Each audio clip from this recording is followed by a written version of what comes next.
हमारी संस्कृति, हमारे संस्कार सदा रहे हमारे साथ। सब्सक्राइब करें तिलक। ये याद रखो कि मन शरीर का हिस्सा है, उसका आत्मा से कोई संबंध नहीं।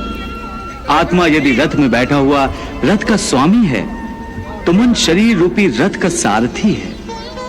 ये मन ही इंद्रियों के घोड़ों को इधर उधर भटकाता है।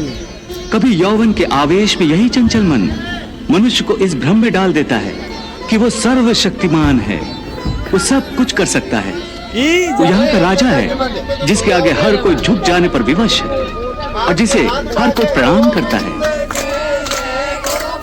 जिस तरह दीपक की बाती को दीपक तले छुपा अंधेरा दिखाई नहीं देता, उसी तरह जवानी को उसके पीछे छुपा बुढ़ापा और कमजोरी दिखाई नहीं देती। किसी भी प्राणी को उसका मन जीवन के अंत तक अपने जाल से निकलने नहीं देता। रस्सी में बांधकर उसे तरह तरह के नाच नचवाता रहता।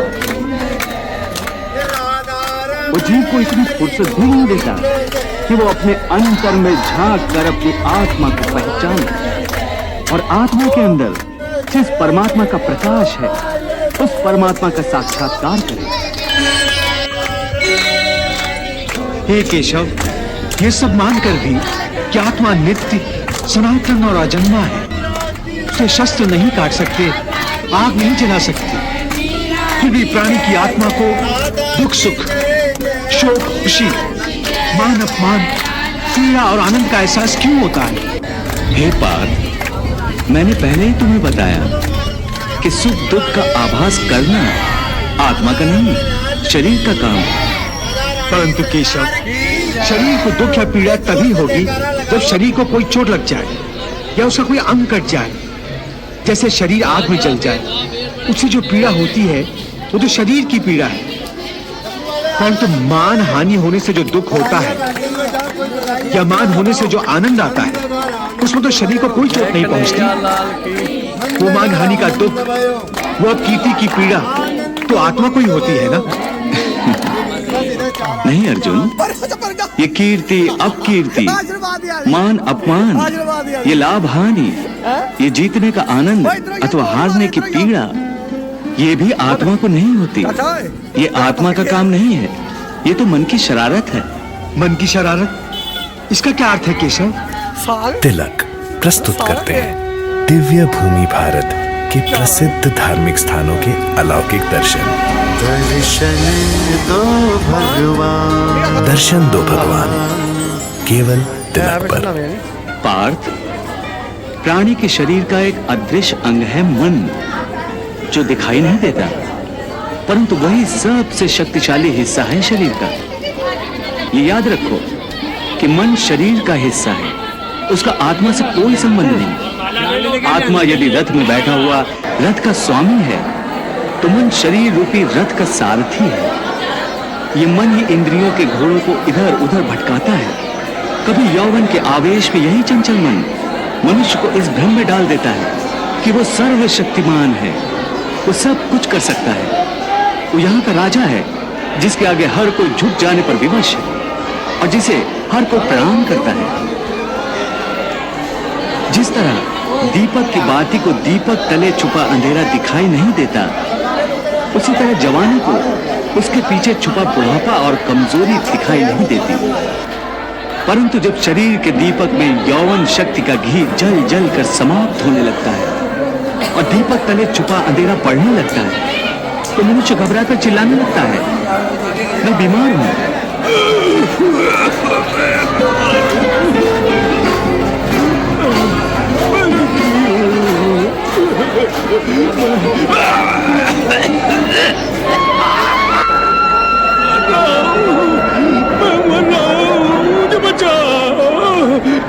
ये रोने का नाटक भी मन ही करता है।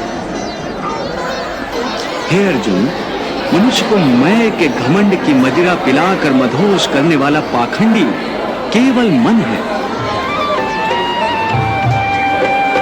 मन से बड़ा बहरूपी न कोई, पल पल रचता स्वांग निराले।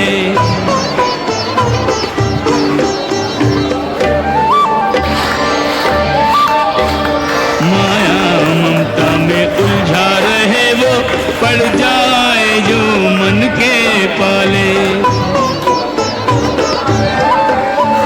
मन के बहकावे में ना, मन के बहकावे में ना, मन राह भुलाए भ्रम में डाले। मन के बहकावे में ना, मन राह भुलाए भ्रम में डाले। तू इस मन का दास न बन, इस मन को अपना दास बना ले। तू इस मन का दास न बन, इस मन को अपना दास बना ले। वाह प्रभु वाह। उसके हाथों में खून माया का जाल, जिसे वो मनुष्य की कामनाओं पर डालता रहता है और उसे अपने वश में करता रहता है। ये मन शरीर से भी मोह करता है, अपनी खुशियों से भी मोह करता है और अपने दुखों से भी। खुशियों में खुशियों से भरे गीत गाता है तो दुख में दुख भरे गीत गुनगुनाता है। अपने दुख में दूसरों को शामिल करके उसे खुशी होती है। किसी भी प्राणी को उसका मन जीवन के अंत तक अपने जाल से निकलने नहीं देता। रस्सी में बांधकर उसे तरह तरह के नाच नचवाता रहता है। वो जीव को इतनी फुर्सत भी नहीं देता कि वो अपने अंतर में झांक कर अपनी आत्मा को पहचाने और आत्मा के अंदर जिस परमात्मा का प्रकाश है उस परमात्मा का साक्षात्कार करे।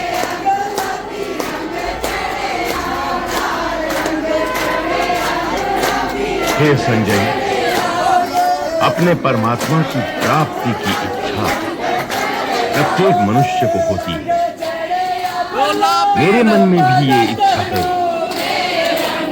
परंतु परमात्मा का साक्षात्कार मुझे आज तक नहीं हुआ। कैसे होगा महाराज? क्यों? मैं अंधा हूं इसलिए? नहीं महाराज, अपने प्रभु के दर्शन के लिए तन की नहीं, मन की आंखों की आवश्यकता होती है। परंतु आपने तो अपने अंतर चक्षु बंद कर रखे हैं, फिर आपको प्रभु का साक्षात्कार कैसे हो सकता है? और मन की आंखें खुली न हो तो प्रभु आंखों के सामने भी हो तो दिखाई नहीं देते।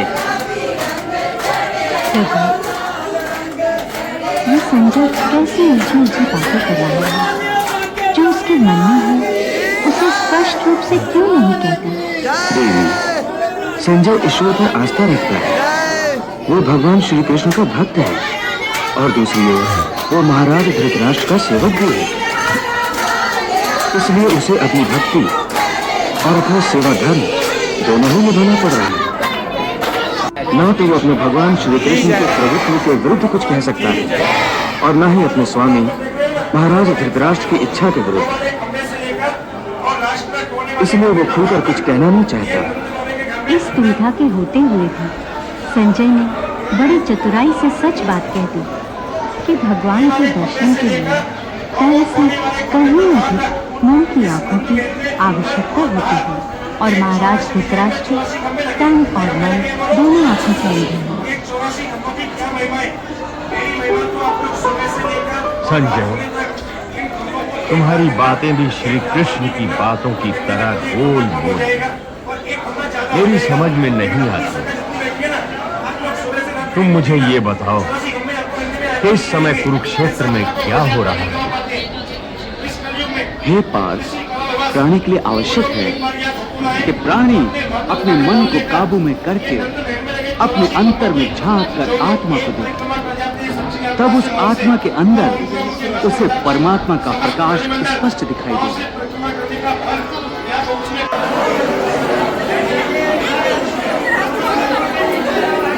उसी को परमात्मा का साक्षात्कार कहते हैं। तुम तो कहते हो कि अपने अंतर में झांक कर आत्मा को और उस आत्मा में प्रकाशित परमात्मा को पहचाने, अर्थात आत्मा से अलग कोई और है जो आत्मा को पहचानेगा। ये किसको कह रहे हो कि आत्मा को पहचाने? कौन पहचानेगा अंतर की आत्मा? तुम्हारा मन। मन? हाँ, तुम्हारा मन। परंतु तुम तो कहते हो कि मन माया के भ्रमजाल में फंसाकर प्राणी को बहुत नाच नचाता है, फिर वो आत्मा और परमात्मा क्यों क्यों ले जाएगा? तुमने ठीक प्रश्न किया अर्जुन। उसका उत्तर ये है कि जब तक तुम अपने आप को मन और विषयों के अधीन रहने दोगे, तब तक वो तुम्हें नाच नचाता रहेगा। हे पार्थ, मनुष्य का शरीर एक रथ की भांति है।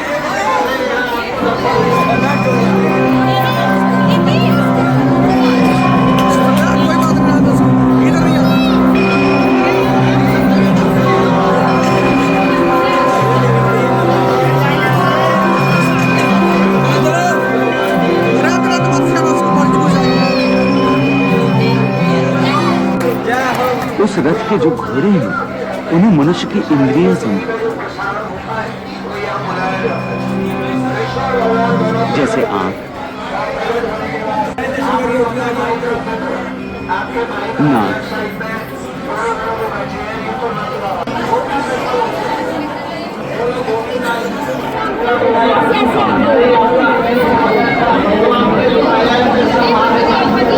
मुख, जीवा आदि। उन इंद्रियों को, घोड़ों को जो सारथी चलाता है वो सारथी नहीं है, और उस रथ में जो उस रथ का स्वामी है वही आत्मा है।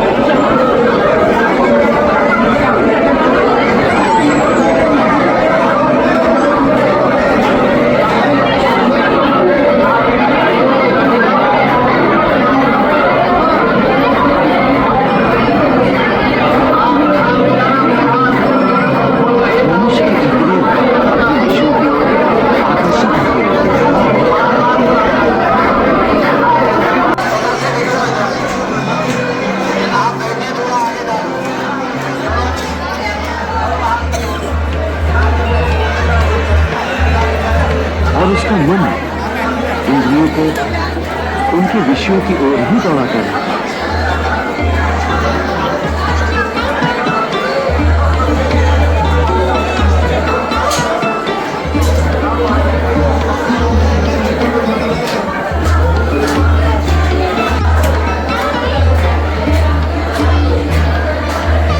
ये तभी तक हो सकता है जब तक जीवात्मा अपने मन को अपने काबू में न लाए।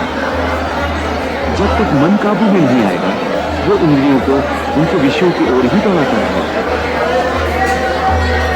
विषय उनको बुलाते हैं, इंद्रियां उनकी तरफ भागती हैं और मन जीवात्मा के परमात्मा के बगैर रथ को उस ओर लिए जाता है।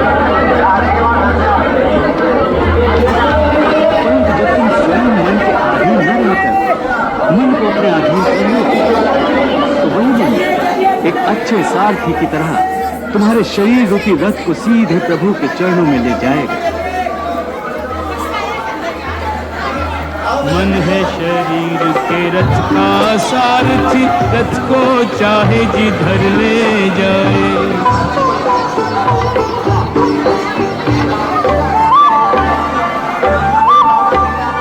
इंद्रियां हैं इस रथ के घोड़े, घोड़ों को विषयों की ओर भगाए।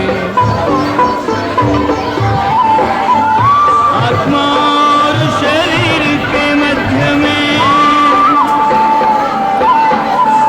आत्मा और शरीर के मध्य में ये मन अपने खेल दिखाए।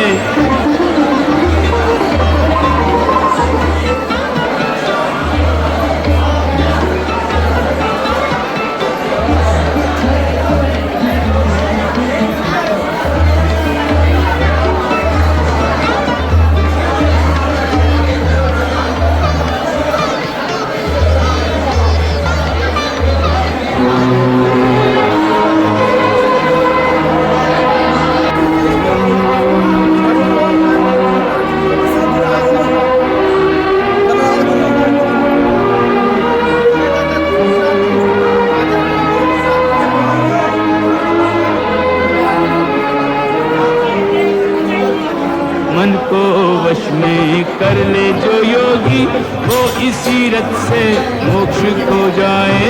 मन को वश में कर ले जो प्राणी, वो इसी रथ से अनंत को जाए।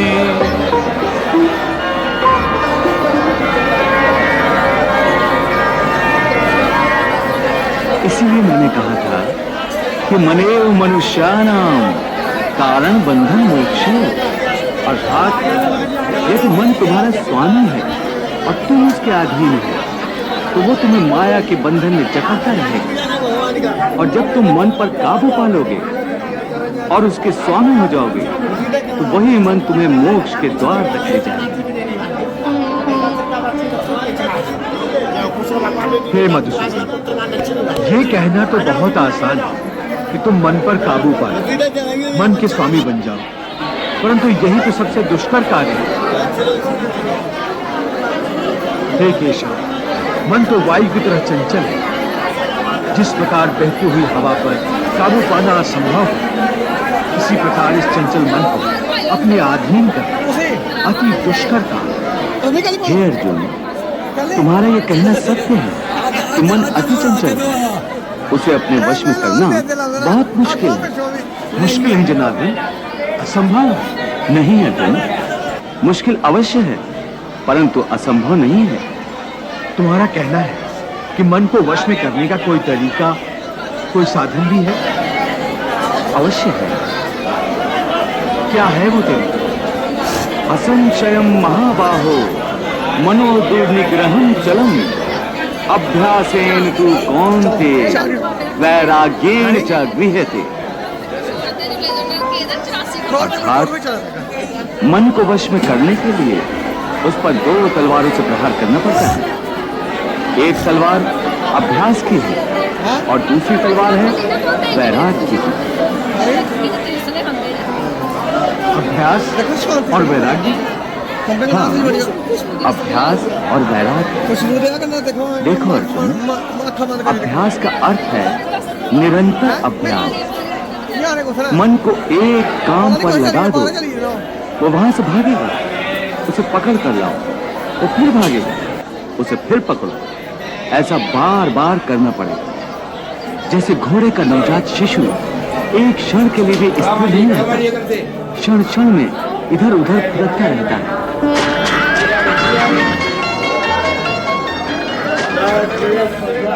उसी प्रकार मन भी क्षण क्षण में इधर उधर फुदकता रहता है। एक चंचल घोड़े की तरह मन भी बड़ा चंचल होता है, और ऐसे चंचल मन को काबू करना उतना ही कठिन है जैसे किसी मुंहजोर घोड़े को काबू करना।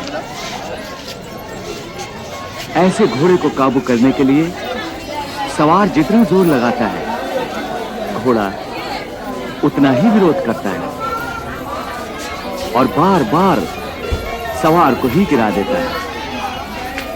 परंतु यदि सवार दृढ़ संकल्प हो तो अंत में वो सरकश घोड़े पर सवार हो जाता है। बस फिर वही घोड़ा सवार के इशारे पर चलता है। इधर आओ ना।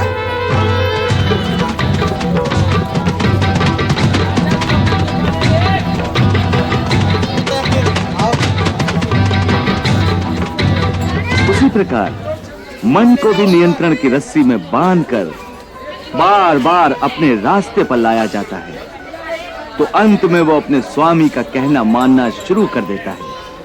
इसी को कहते हैं अभ्यास की तलवार चलाना। जब अभ्यास की तलवार से ही मन ठीक रास्ते पर आ जाए, फिर वह दूसरी वैराग्य की तलवार की क्या आवश्यकता है? उसकी आवश्यकता इसलिए है कि एक बार ठीक रास्ते पर आ जाने के बाद मन फिर से उल्टे रास्ते पर न चला जाए, क्योंकि उल्टे रास्ते पर इंद्रियों के विषय उसे सदा ही आकर्षित करते रहेंगे।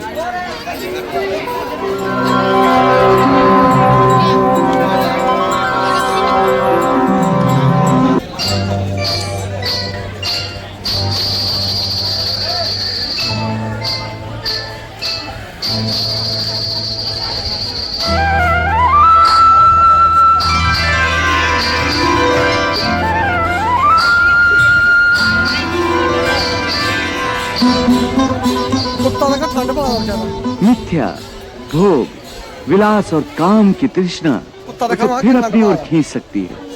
इसलिए मन को यह समझना जरूरी है कि वो सारे विषय भोग मिथ्या हैं, असार हैं, योग माया के द्वारा उत्पन्न होने वाले मोह का भ्रम है। मन जब इस सत्य को समझ लेगा तो उसे विषयों से मोह नहीं रहेगा, बल्कि उससे वैराग्य हो जाएगा।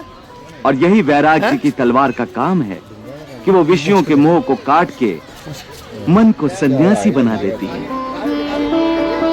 मोह से विमोहित जब बुद्धि तेरी भली भांति मोह रूपी दलदल को पार कर जाएगी। लोक परलोक से संबंधित भोगों के प्रति तब तेरे मन में विरक्ति भर जाएगी। वासना की वासना रहेगी तेरे पास तनिक, मन स्थिर हो जाएगा, कामना मर जाएगी रे अर्जुन। मन के स्थिर होने पर आत्मा ये परमात्मा रूपी सागर में उतर जाएगी, परमात्मा रूपी सागर में उतर जाएगी। प्रभु, विषयों का आभास तो मनुष्य को इंद्रियों के माध्यम से होता है और भगवान श्री कृष्ण विषयों के मोह को त्यागने को कह रहे हैं, तो क्या मनुष्य इंद्रियों का प्रयोग करना ही छोड़ दे? नहीं देवी, विषयों के मोह के त्यागने का ये अर्थ नहीं है कि मनुष्य इंद्रियों का प्रयोग करना ही छोड़ दे। और के परमात्मा ने ये इंद्रियां अर्थात ये नाक, ये कान, ये आंखें, ये जीभ और त्वचा प्रदान ही इसलिए किए हैं कि वो इनके द्वारा जीवन का आनंद स्वयं भी ले और प्रभु की बनाई हुई इस सृष्टि में भी चारों ओर आनंद ही आनंद बांटता रहे। प्रकृति ने सृष्टि में रंग, रूप, रस, संगीत, स्पर्श और भांति भांति के सुगंधों की रचना इसलिए की है कि प्राणी उनसे सुख पाएं। इसीलिए मनुष्य को चाहिए कि अपनी आंखों से सृष्टि का दर्शन करके सृष्टि में चारों ओर बिखरे हुए रंगों को देखे, फूलों को देखे, तारों को निहारे, चांद और चांदनी का आनंद ले, रंग बिरंगे पक्षियों को देखे, उनकी अद्भुत और सुरीले चहकार का रस ले, कोयल की कूक सुने, झरनों का संगीत सुने, जूही, बेला, मोगरा, कस्तूरी और सावन के पहले फुहार पर धरती से फूटने वाली सुगंध का आनंद ले। और जैसे एक माँ अपने बच्चे के कोमल बालों को छूकर उसे चूमकर उसके कोमल स्पर्श से निहाल हो जाती है, वैसे ही भांति भांति के स्पर्शों का आनंद ले और इन सब की रचना करने वाले प्रभु की लीला के गुण गाए। परंतु इन सब विषयों को भोगते हुए विषयों का दास न बन जाए, बल्कि एक कर्म योगी की भांति एक निरासक्त होकर उन्हें भोगे। भोगों को भोगी की तरह नहीं, बल्कि योगी की तरह भोगे। सिस्टम चलता हुआ जी। और ऐसा करते हुए संयम और संतुलन को न छोड़े। प्रभु भोगों के त्याग की बात नहीं कर रहे हैं देवी, वो तो भोग विलास में आसक्ति के त्याग की बात कर रहे हैं।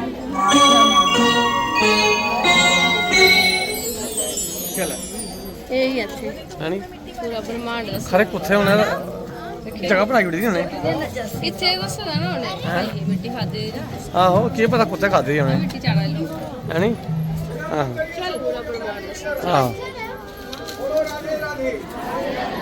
सब लोग ऐसा हाथ उठे बात कर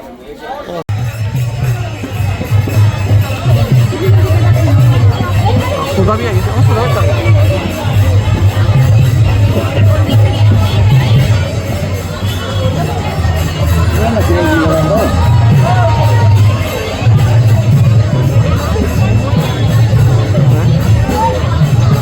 कुत्थे बिच किस्ती च कुत्थे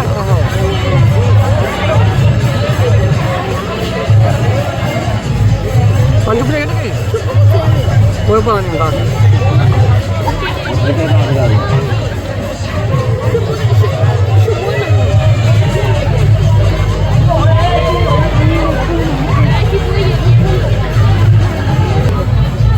पानी पियो थोड़ा थोड़ा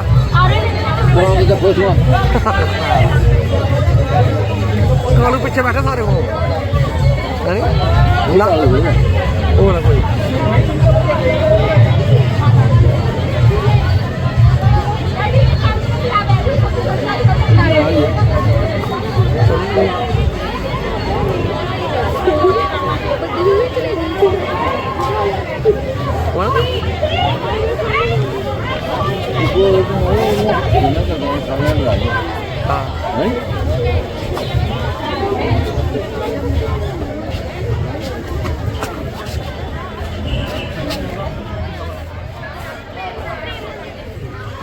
मित्रों ने अपने बुला बनाने देखो वाला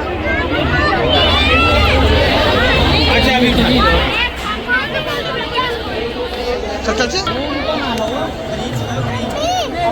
भैया बात तो जो कह रहे थे चली गई हो कहाँ का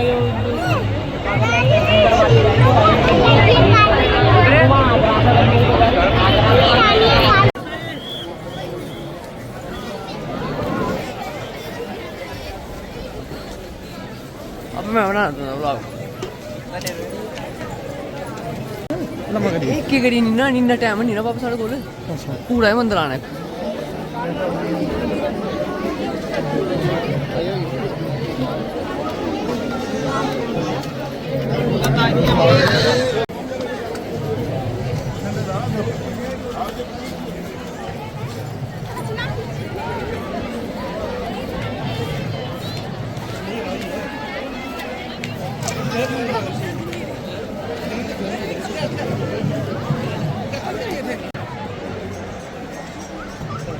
काय केलं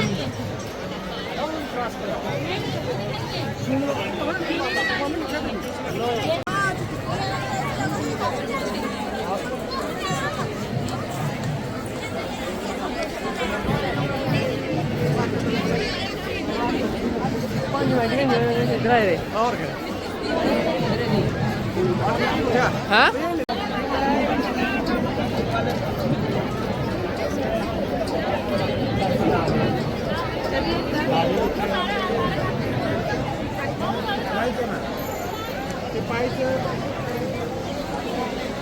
आए उनका ठहरो ऊपर जाना नहीं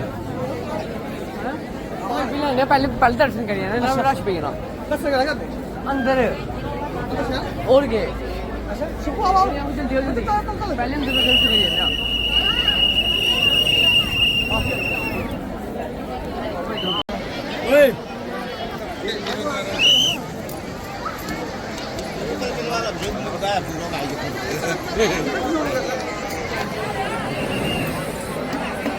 इधर रुक गया नहीं है इधर रुक गया अजी तो पता नहीं मिलना ना मिगी पता